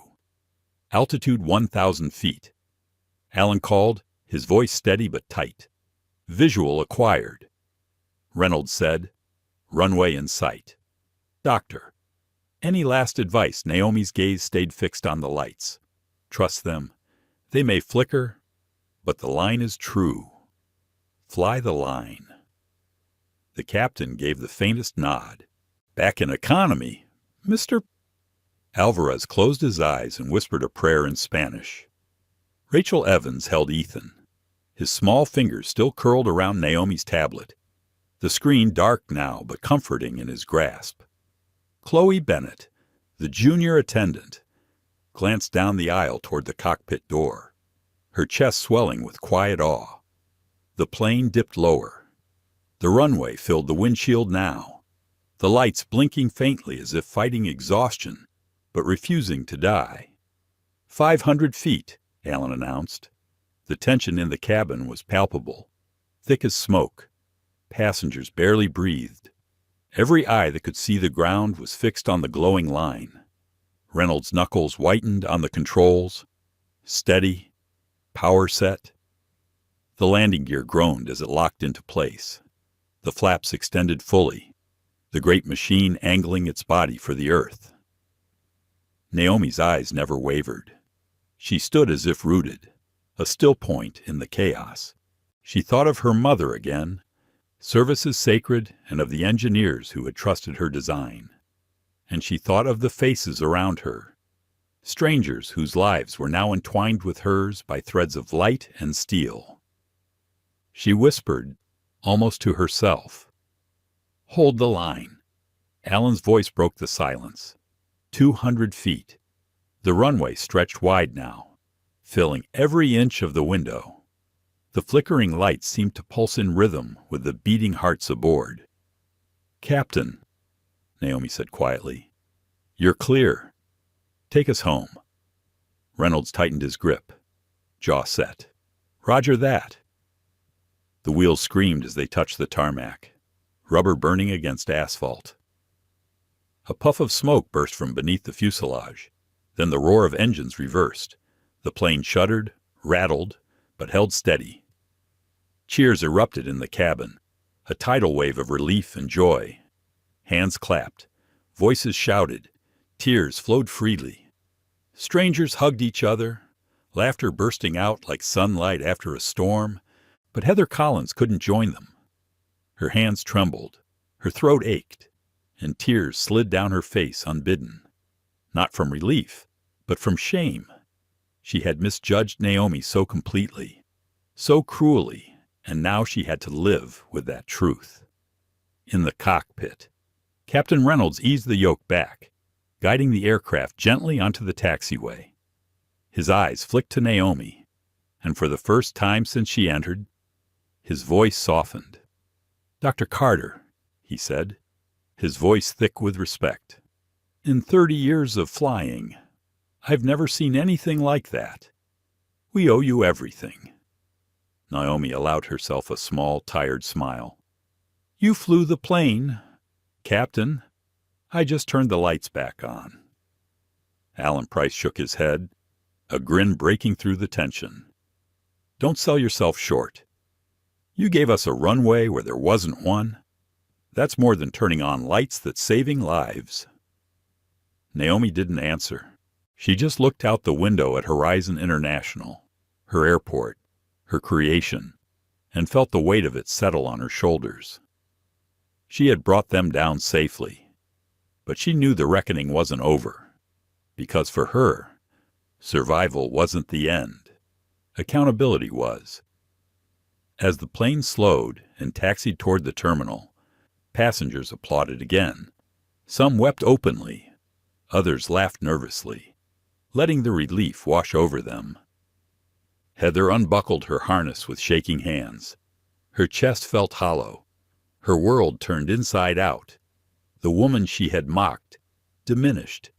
Insulted was the woman every passenger now applauded. Chloe turned to her, eyes shining. Did you see that she saved us? Heather swallowed hard, her voice breaking. I saw. Naomi tucked her tablet into her satchel and exhaled for the first time in what felt like hours. The crisis was past. The landing was safe, but ahead, on the ground, another kind of confrontation awaited, one she would not avoid, and Heather Collins knew, deep in her bones, that she was at the center of it. The roar of reverse thrust faded into a low hum as Skylux 815 slowed, easing onto the taxiway. Passengers exhaled like they'd been holding their breath for hours. Relief rippled through the cabin in waves clapping hands, whispered thanks to God, laughter breaking out in sudden bursts. Naomi Carter stayed standing in the cockpit, one hand resting lightly on the back of Captain Reynolds' chair. Her expression was serene, but her eyes carried a fatigue deeper than physical strain. The weight of responsibility pressed against her ribs. She had delivered them home, but home itself demanded more. Captain Reynolds pulled off his headset, turning toward her. Dr. Carter, he said solemnly, I've flown through storms, engine failures, even a bird strike over the Atlantic. Nothing compares to what we just did. On behalf of my crew, thank you. Naomi inclined her head, her voice soft. You flew your plane with steady hands. Captain, that's what saved them. I only provided a line to follow. Alan Price glanced between them, shaking his head in quiet awe. You provided more than that? You gave us the path when there wasn't one. She didn't answer, only placed her tablet back into her satchel. The cabin's roar of celebration seeped through the closed door. It sounded distant to her, almost surreal. Outside the windshield, Horizon International came into view, Even through the afternoon light, the sleek steel and glass structures gleamed. Her creation, her legacy. The runways, still lined with flickering, uneven lights, looked fragile, wounded, yet alive. The radio crackled. Skylux 815. Welcome to Horizon International. Emergency personnel are standing down. Please taxi to Gate 1, Terminal B, Reynolds acknowledged, guiding the aircraft forward. Naomi's gaze sharpened when she spotted the figures waiting at the gate. Daniel Lee, his tie slightly askew, stood tall with urgency etched into his features. Beside him was George Hanley, Horizon's Director of Operations, his face pale, tension in every line. Several others stood with them, airport executives, security officers, and a cluster of dark-suited men whose presence spoke of high authority. And Naomi knew this was no ordinary arrival. In the cabin, the passengers shifted eagerly as the plane taxied closer to the terminal. Relief still surged, but beneath it, curiosity began to bloom. Whispers threaded through the rows. Who was she? The woman they called up front. Did you see her walking down the aisle? She saved us, I swear. Rachel Evans, holding her sleeping son Ethan, smiled through tears. She was kind, even before this. She whispered to the man across the aisle. That woman. She gave my boy peace when he was in pain. And now she gave all of us peace. Mr. Alvarez nodded, his weathered face solemn. Some people carry light inside them. You don't see it at first. But when the world goes dark, that's when you know. Chloe Bennett sat still, her eyes shining. The image of Naomi rising from her seat, walking with calm purpose toward the cockpit, replayed in her mind. It was the kind of thing stories were made of, legends whispered about long after. But for Heather Collins, the minutes stretched into torment.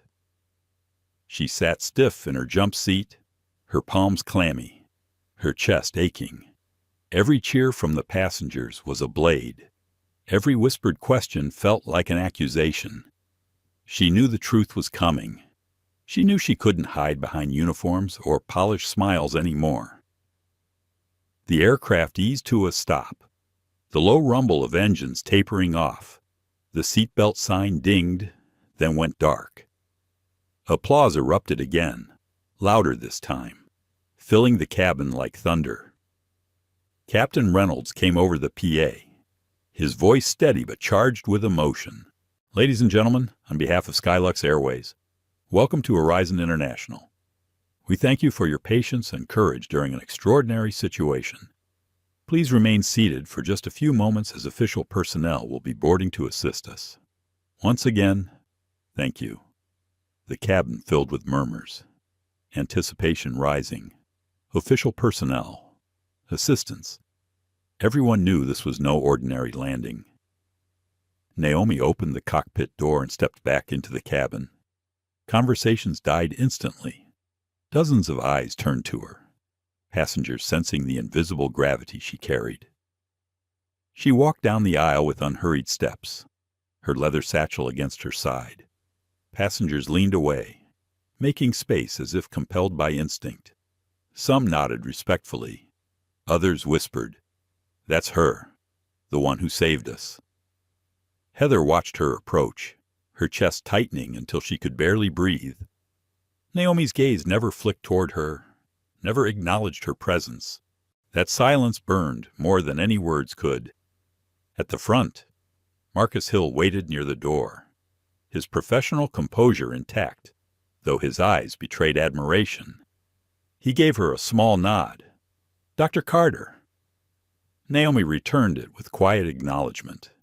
The door hissed open, and the jet bridge connected.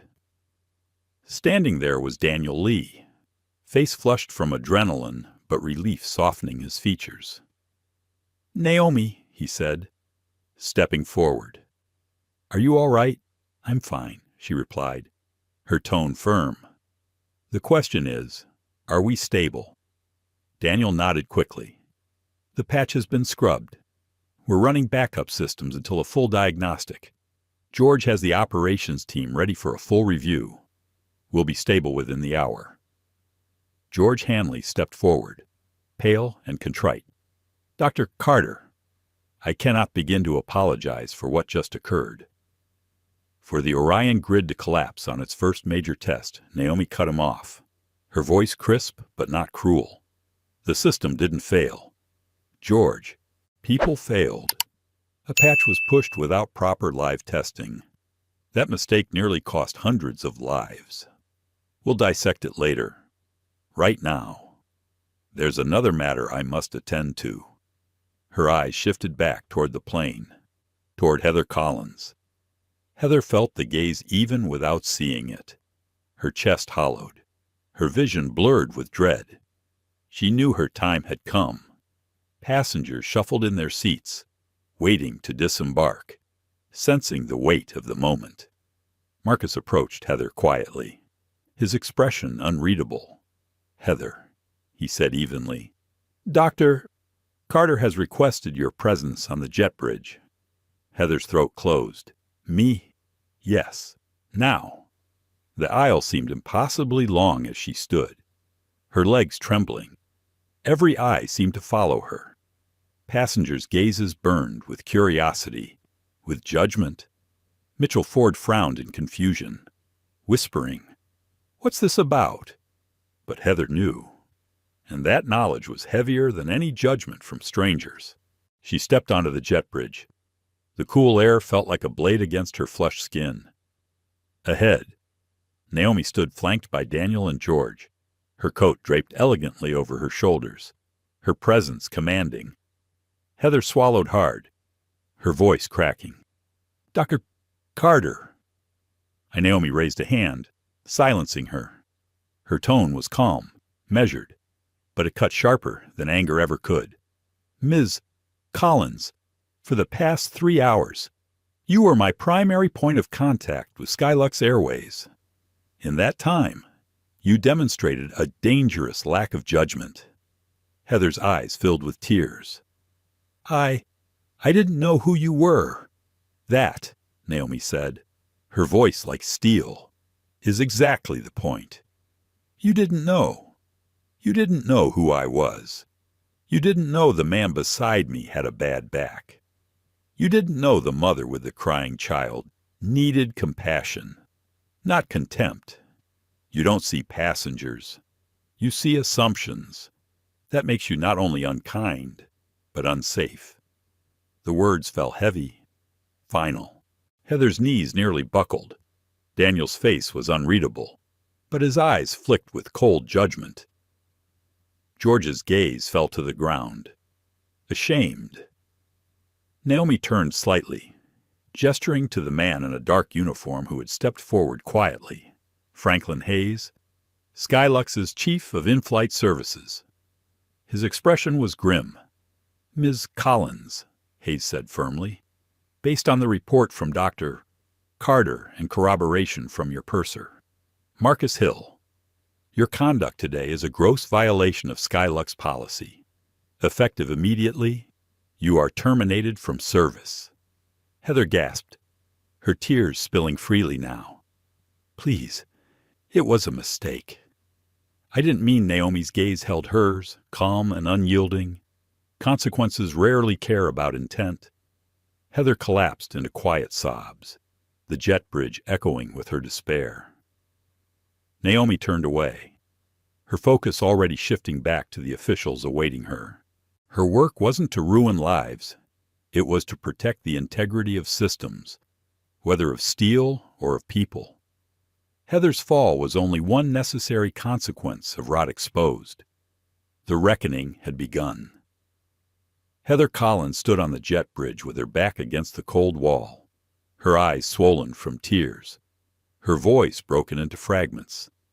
The reality of the moment pressed on her like cabin pressure gone wrong, an unbearable weight with no release. Her polished uniform, once a shield of status, now looked like a costume stripped of meaning. Passengers filed past slowly, their eyes darting toward her. Some gazes held curiosity, others judgment, a few even pity, but Heather couldn't stand to meet them. She kept her face turned toward the floor, wishing she could disappear. Inside the cabin, the relief of survival had transformed into something else, stories blooming, interpretations forming. "She saved us," whispered one man. "That woman, Dr. Carter, she was in the cockpit." Others nodded. The legend was already taking shape. Mitchell Ford, still seated in his first-class pod, huffed in irritation. "Unbelievable," he muttered to no one in particular. "All this drama. And we're just supposed to sit here like sheep. I'm calling corporate. I'll have this whole airline comped for my trouble." The passenger beside him raised an eyebrow. "She just saved your life, man. Maybe say thank you before you start drafting complaint emails." Mitchell sneered, but fell silent, the sting of truth gnawing at him. For the first time all day, his performance of importance faltered. Meanwhile, Rachel Evans held her son close as she stepped into the aisle. Ethan stirred slightly, his small hand still clutching the edge of Naomi's tablet, which Rachel had tucked gently into her bag. She paused as Naomi approached from the cockpit, their eyes meeting. Rachel's voice was thick with gratitude. "Thank you, Doctor. For him, and for all of us." Naomi's face softened, and she bent slightly toward the boy. "He's stronger than he knows. And so are you." Rachel blinked back tears. That simple acknowledgement was more valuable than any speech. Behind them, Mr. Alvarez shuffled slowly toward the exit, leaning heavily on the armrest of each row as he passed. Naomi reached out instinctively, offering her arm. "Allow me," she said quietly. He accepted, smiling faintly. "You have a gift, Doctor. Not just for airports, for people." Naomi inclined her head. "I only try to see them as they are." His eyes twinkled. "That's rarer than you think." As the line of passengers moved forward, Heather remained frozen on the jet bridge, caught between two worlds, the one she had tried to construct with ambition and arrogance, and the one Naomi had exposed with unflinching truth. Franklin Hayes, Chief of In-Flight Services, stood nearby with a folder in his hand. His tone was official, but not cruel. "Ms. Collins, you are hereby relieved of duty. Your ID and credentials, please." Heather's fingers shook as she unclipped the lanyard from around her neck. She hesitated, her lips trembling. I can't undo it." "I didn't mean." Naomi's voice cut through gently, but firmly. Intentions don't erase impact. Heather's tears fell harder. With trembling hands, she surrendered her ID. Hayes slipped it into the folder with a finality that echoed louder than any slam of a door. Passengers streaming past whispered as they realized what was happening. "She's being fired. Is that the one who mocked her?" The murmurs reached Heather's ears, each one slicing deeper than the last. Chloe Bennett stood near the galley curtain, her youthful face pale but resolute. She had watched everything unfold, the arrogance, the cruelty, the collapse, the reckoning. Quietly, she made a vow to herself. "If I stay in this career, I will be different. I will see people for who they are, not where they sit." Naomi, meanwhile, remained a figure of composure. She didn't gloat, didn't smirk, didn't even raise her voice. To her, Heather's fall wasn't victory, it was necessity. Systems could not be built on rot, and prejudice was rot. Removing it was part of her work, as surely as correcting faulty code or faulty steel. Once the last passenger stepped into the jet bridge, the cabin fell quiet. Mitchell Ford lingered, his arrogance shriveled into petty complaints. As he passed Naomi, he tried one last attempt at bluster. "Hey," he said, waving his hand dismissively. "Do we get some kind of compensation for all this? I had a meeting scheduled." Naomi didn't even turn her head. Her gaze remained fixed ahead, her stride unbroken. To her, he was nothing more than noise like turbulence, irritating but ultimately powerless. Mitchell's face reddened. He muttered something under his breath and stormed off, swallowed by the crowd. Marcus Hill approached Naomi then, his voice low but steady. "Dr. Carter, it was an honor serving on this flight with you. What you did, it will be remembered." Naomi placed a hand briefly on his shoulder. "Your professionalism under pressure is the standard others should follow. Remember that." Marcus swallowed hard, the respect in his eyes deep and genuine. On the jet bridge, Heather still lingered, her sobs quieter now, replaced by hollow silence. As Naomi passed her, she paused for just a moment. Her gaze held no cruelty, only clarity. "Miss Collins," she said softly, "this isn't the end of your story, but it is the end of this chapter. Learn from it, or be destroyed by it." Heather looked up, her eyes raw and pleading. "Can you ever forgive me?" Naomi's expression was calm, unreadable. "Forgiveness isn't mine to give. Dignity is something you must rebuild yourself." And with that, Naomi stepped forward, greeted by Daniel Lee and the delegation waiting at the gate. Flashbulbs from journalists waiting in the terminal flickered, though the press had only fragments of the story. To them, this was already newsworthy, a dramatic near miss, a mysterious passenger who had saved the flight, and an airline scrambling for explanations. Daniel leaned close to Naomi, his voice low. "We'll have to control the narrative, but right now, you should rest." Naomi shook her head. "Rest can wait. What happened here is more than a crisis. It's a mirror, and we must decide what we see in it." George Hanley, still pale, nodded quickly. "Dr. Carter, I assure you this will never happen again. We'll review every procedure, every patch." Naomi cut him off with a raised hand. "Not just code, George.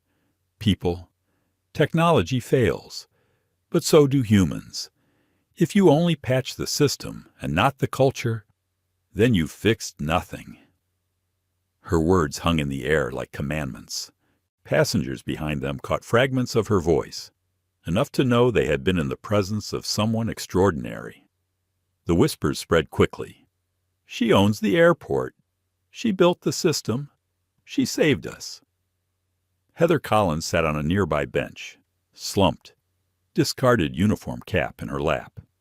Her tears had dried, leaving her hollow. She could hear those whispers, too, each one a reminder of what she had destroyed. Naomi, however, didn't look back again. For her, Heather's fate was already written. What mattered now was the larger picture, the architecture of consequence. As the delegation escorted her toward a waiting black sedan, Naomi glanced once more at the glowing terminal ahead, her airport, her vision. Tonight, it had been tested not only by failing circuits, but by human failure. Both had to be rebuilt. Naomi Carter stepped into the waiting black sedan, the door closing softly behind her. For the first time since the flight had taken off from Chicago, she allowed her body to lean back, the leather seat cradling her like a long-delayed exhale. Outside, Horizon International glimmered against the afternoon sun, a structure of steel, glass, and light. Her structure, her responsibility. Daniel Lee slid in beside her, his phone buzzing endlessly in his hand. He silenced it with a swipe, his shoulders finally sagging as he let the weight of the day register. "Naomi," he said quietly, "you just saved 300 lives. The story will spread like wildfire." Reporters already know something happened. Skylux executives are panicking. Naomi closed her eyes for a moment. Her voice, when it came, was low, even. Let them panic. What matters is not the spectacle of survival, but the lesson of failure.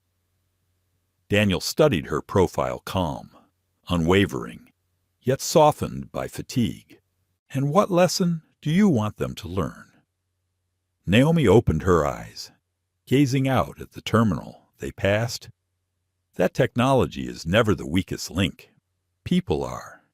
And if we don't address the arrogance, the prejudice, the blindness that creeps into our systems, then we'll build nothing more than monuments to fragility.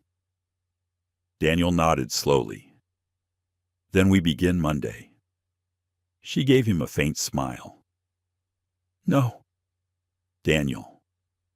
We begin tonight.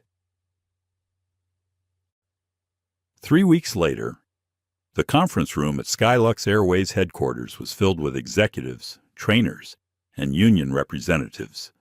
The air was thick with unease.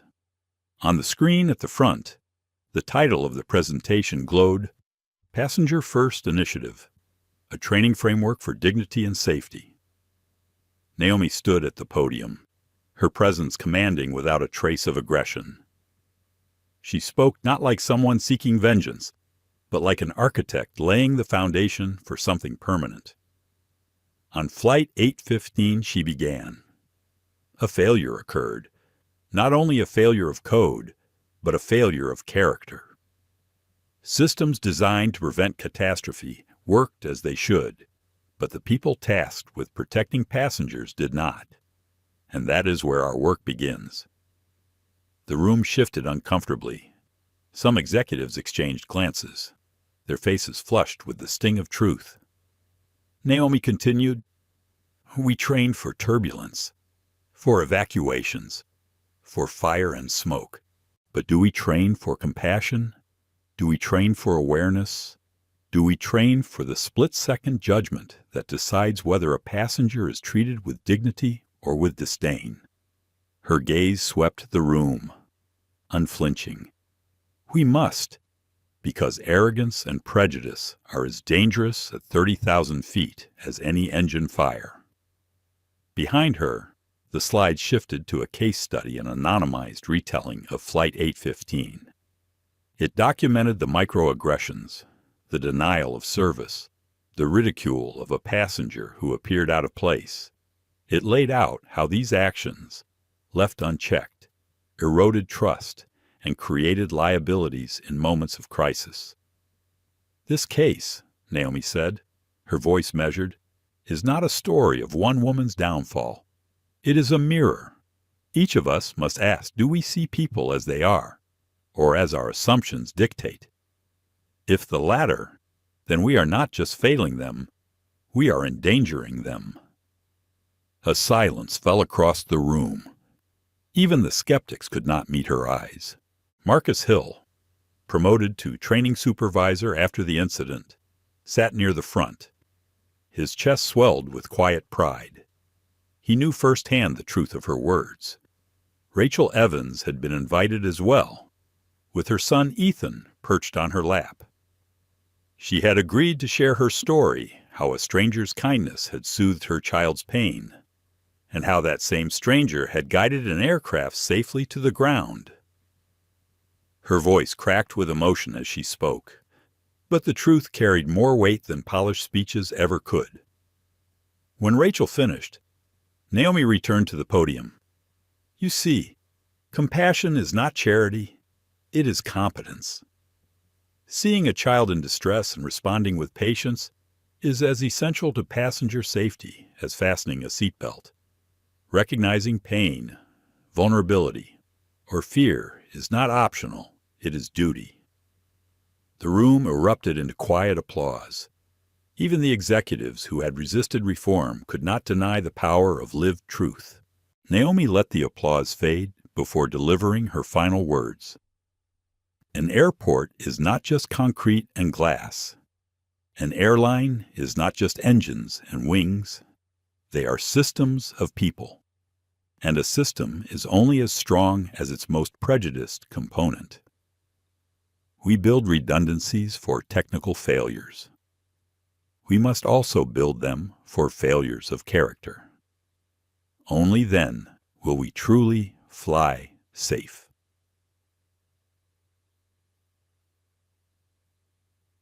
In the months that followed, Skylux Airways rolled out the passenger-first initiative across its fleet. Flight attendants trained not only in emergency drills, but in empathy, awareness, and cultural humility. Case studies were discussed openly. Failures were dissected not to shame, but to learn. Marcus oversaw the program with steady resolve. Chloe, the young attendant, became one of its strongest advocates, often telling colleagues, "I watched it happen. I saw what happens when you judge instead of listen. We can do better." Passengers began noticing subtle changes: more patience, more humanity, less hierarchy between first class and economy. Small acts of dignity multiplied into a culture shift. For Heather Collins, the path was different. Fired from Skylux, blacklisted across the industry. She spiraled through bitterness and self-pity before confronting the truth Naomi had spoken to her. "This isn't the end of your story, but it is the end of this chapter." Months later, Heather found work at a call center, fielding endless complaints about internet service. The job was far from glamorous, but in the monotony, she began to listen, really listen to people. Every angry customer, every desperate voice reminded her of what she had failed to do on Flight 815. Slowly, painfully, she began to rebuild her sense of dignity. Whether she would rise again was uncertain, but the seed of humility had finally been planted. One evening, Naomi walked the observation deck of Horizon International. The sky was painted with streaks of gold and violet, planes gliding in smooth arcs against the fading light. She carried no entourage, no press, just herself and the quiet hum of her creation. She leaned against the railing, watching the runway lights shimmer the Orion grid, fully restored, burning steady now, no longer flickering. To any other observer, they were just lights guiding planes home. To her, they were a reminder systems can fail, but they can also be redeemed. Her reflection shimmered faintly against the glass. She saw herself as she had been that day in seat 34, quiet, composed, underestimated, and she smiled faintly. Power did not come from where one sat, or what one wore, or how loudly one demanded champagne. It came from stillness, clarity, and the courage to act when others faltered.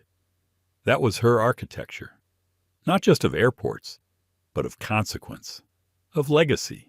As the sun dipped below the horizon, Naomi whispered softly to herself, "The lights are on. The path is clear. Now, let's build better." And with that, she turned, her footsteps echoing into the future. She was determined to shape not just for airports, not just for airlines, but for every system that carried people toward their destinies. The architecture of legacy had begun. What you've just witnessed is more than the story of a near disaster. It's a mirror. On Flight 815, prejudice sat in the jump seat, mocking, judging, dismissing a woman for the color of her skin and the row of her seat. But dignity, quiet, steady, unshakable, sat in 34B. And when the crisis came, it was dignity, not arrogance, that saved lives. Naomi Carter's story is not just about airports, technology, or leadership. It's about humanity. It's about the truth that every person we encounter carries a history, a depth, a strength we cannot measure by uniforms or first-class tickets. When we reduce people to assumptions, we don't just insult them, we endanger everyone. Heather Collins, the flight attendant who mocked and dismissed, paid the price. But her fall is a lesson for all of us. Prejudice has consequences, and arrogance built on ignorance will always collapse. And yet, the story doesn't end in punishment. It ends in possibility. Naomi turned a moment of humiliation into a movement for change, proving that systems can be rebuilt stronger, fairer, more humane. Let this story remind us all to look deeper, to act kinder, to never underestimate the quiet strength beside us. If this touched you, please like this video, share it with friends, and subscribe to our channel. Because the next story may reveal something even more powerful, and you won't want to miss it.